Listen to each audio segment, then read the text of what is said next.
শেষ কয়েকদিনে মুদ্রার এপিঠ ওপিঠ দুটিই দেখেছেন সাকিব আল হাসান। আইসিসির বোলিং অ্যাকশন উতরে সম্ভাবনা জাগিয়েছেন ফেরার। এর মাঝে বিতর্কিত বিজ্ঞাপন করেও হয়েছেন সমালোচিত। তবুও সাকিবের ফেরার অপেক্ষা করছে বাংলাদেশ ক্রিকেট বোর্ড। তবে কিছু যদি কিন্তুতে আটকে আছে টাইগার বোর্ডের সিদ্ধান্ত। দেশের শীর্ষস্থানীয় একটি পত্রিকাকে বিসিবি সূত্র জানিয়েছে, সাকিবও চাচ্ছেন বাংলাদেশের জার্সিতে খেলতে। বিসিবিও সেই পথ গুনছে। তবে সিদ্ধান্ত এখন আদালত এবং সরকারের কোর্টে পড়ে গেছে। হত্যা মামলার আসামি হয়েছেন সাকিব, আছেন দেশের বাইরে। কদিন আগেও ছিলেন বোলিংয়ে নিষিদ্ধ। তবে সব খরা কেটে যাচ্ছে। তৃতীয়বারের চেষ্টায় বোলিং অ্যাকশন শুধরে নিয়েছেন সাকিব। খেলার আশাও জানিয়েছেন। টি-20 থেকে অবসর নিলেও টেস্টকে আনুষ্ঠানিকভাবে বিদায় জানাননি। ওয়ানডে খেলে যাওয়ার ইচ্ছাও জানিয়েছেন সাকিব। বিসিবির ওই কর্মকর্তা জানিয়েছেন, বোর্ডের চাওয়াও এমনই।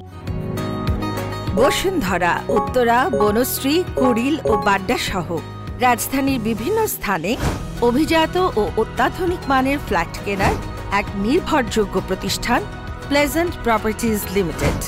তাই আপনার স্বপ্নের আবাসনের জন্য আজই যোগাযোগ করুন। Pleasant properties limited, where destiny matches eventually। পত্রিকাটিতে নাম প্রকাশে অনিচ্ছুক ওই কর্মকর্তা বলেছেন, সাকিব যদি একটি ফরম্যাট বেছে নেয় তাহলে আরও কয়েক বছর সহজেই খেলতে পারবে। যদি 43 বছরে আইপিএল এর মতো টুর্নামেন্টে মহেন্দ্র সিং ধোনি খেলতে পারেন, তবে সাকিবকে আরও কিছু সময় মাঠে দেখতে চাইতেই পারি।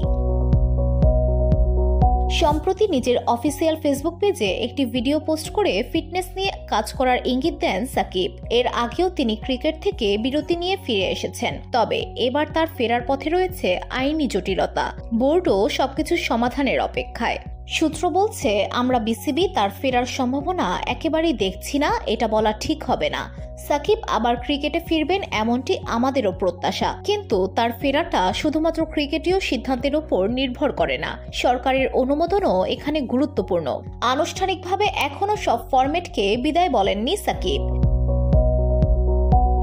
VOD Bangla news desk.